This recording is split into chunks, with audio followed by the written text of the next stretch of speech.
Alright, this is the video for the Chapter 3 quiz review. Starting out, we're going to look at numbers 1, 2, 3, and 4. Hopefully we can fit all those into one video. Let's see. The directions state, given the graph of g of x above, graph each of the following. And so it's giving us some different transformations that are happening. So first of all, we need to look at this graph up here, right? And we need to identify some of the points on this graph. So let's take it here. Let's just set up a little t-chart up here, and then we'll record those values right on here. So we've got x coordinates and y coordinates. So this first one we're looking at here looks like it's -5, -2. The second one here looks like it's at -3, +2. Third one is at the origin, so 0, 0. We've got a point there at 2, 1. And a point at 4, -1. Alright, so this is our original function up at the top, and that's our g of x. So we're going to take it here and apply some transformations to g of x. So our first one that we'll look at here, number 1. Okay, so when we look at this here, there's nothing happening inside here to x, so we're not doing any horizontal shifts or any horizontal stretches. So as we make our t-chart, remember we can go ahead here and just list out x. And then remember this whole g of x would represent our y, right? This is like -2 times y plus 2. So that's going to be our rule for our y coordinates, -2y plus 2. So since none of the x values are changing, we can take our x's that we have up here, and we can go ahead there and list those straight into our column here. So we'd have -5, -3, 0, 2, and 4. And then for our y values here, right, we're going to take our y values, we're going to take that first one, -2, and we're going to substitute it right into this expression here. So -2 times -2 is going to give us +4, plus 2 gives us 6. Then we'll take the +2 here. -2 times +2 is -4, plus 2 would be -2. When we plug in 0 into that expression, we should get 2 out. When we plug in 1, we should get 0. And then when we plug in -1, we should end up with 4. So these are the coordinates for our new transformed graph. Let's take them and plot them on here. So we've got a -5, 6. So -5, we're going up 1, 2, 3, 4, 5. So all the way up here at the very top. We have at -3, -2, so left 3 and down 2. We have a point at 0, 2, right on the y-axis there. 2, 0 on the x-axis, and then 4, 4.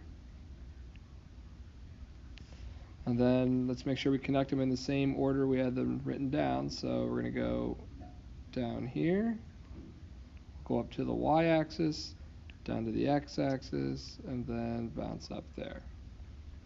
Okay, so let's move on to the second problem here. Oh, and actually, you know what? Let's talk real quick. If we wanted to write out what our transformation was, right? Remember, we started out with x, y, and for describing the rule, we would have said x, comma, -2y plus 2. That was our rule there. So let's go ahead here and start on this next one with the rule, right? So we'd be starting with x, comma, y with our original graph, and we're going to be transforming that. So with this one, when we look inside of here, right, we have a 2x plus 6.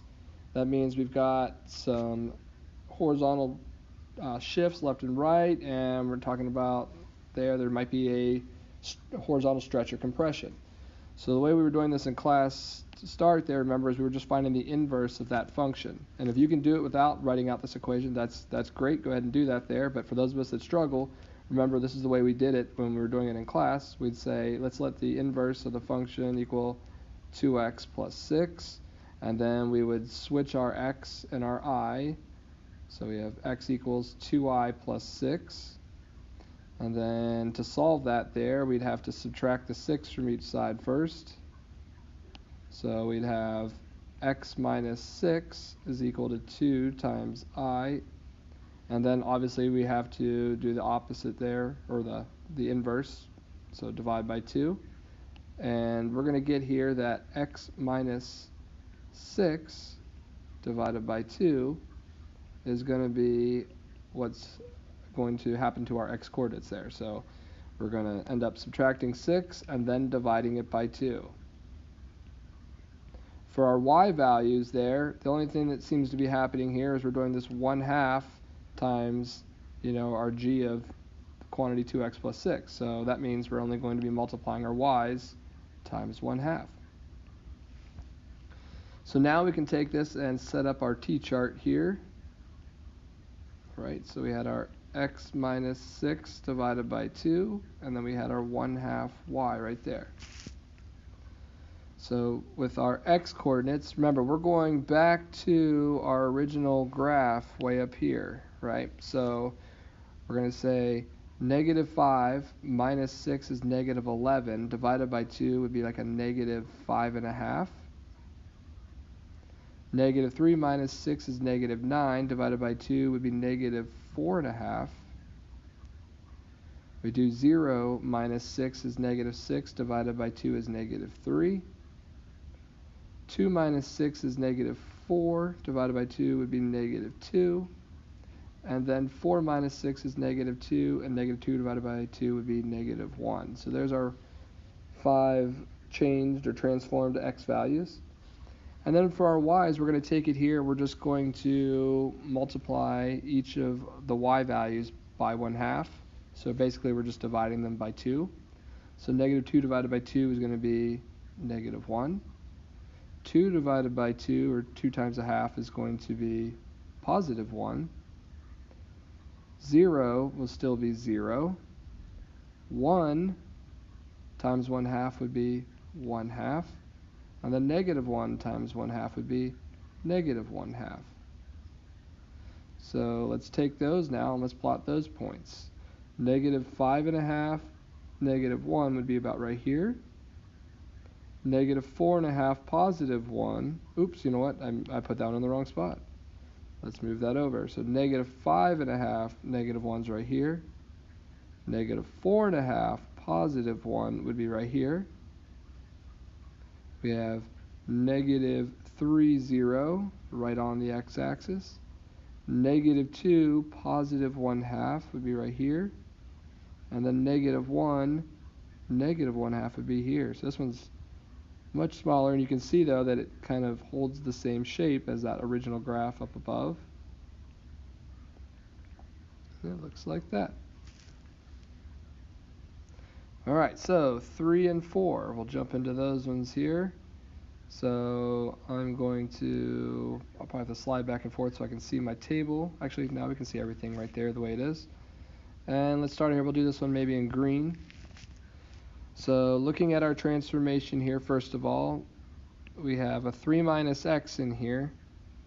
So again, if you need to take it there and set it equal to I to solve it, if you're going to do, I is equal to 3 minus x, right? We swap the x and the I. So now when we look to solve it here, I'm going to subtract 3 from each side. So I have x minus 3 is equal to -I. And then we have to divide by a -1 or multiply everything times a -1. That's up to you which way you want to do it. Okay, so our x-coordinates here, as we're transforming this graph, will then become, we'd say, you could either say x minus 3 divided by -1.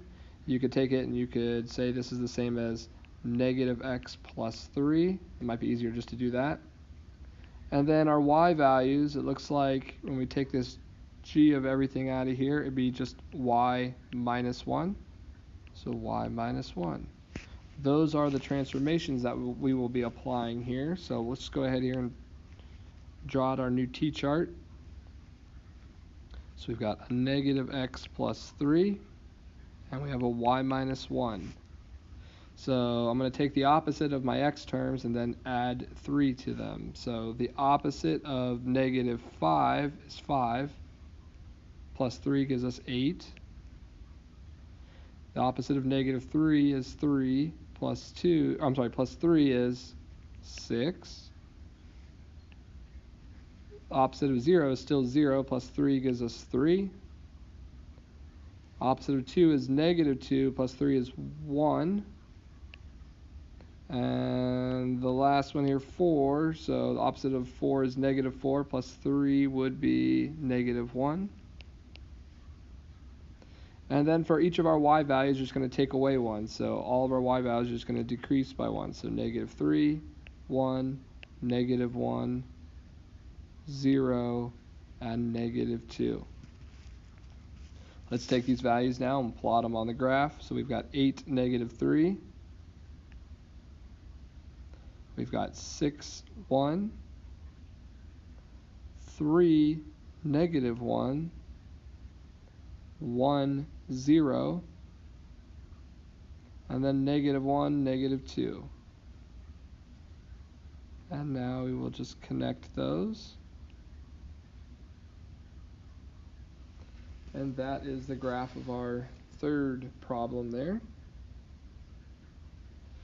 And then our fourth one, you'll see here, it's asking us now, this is problem 4, for the inverse of function g.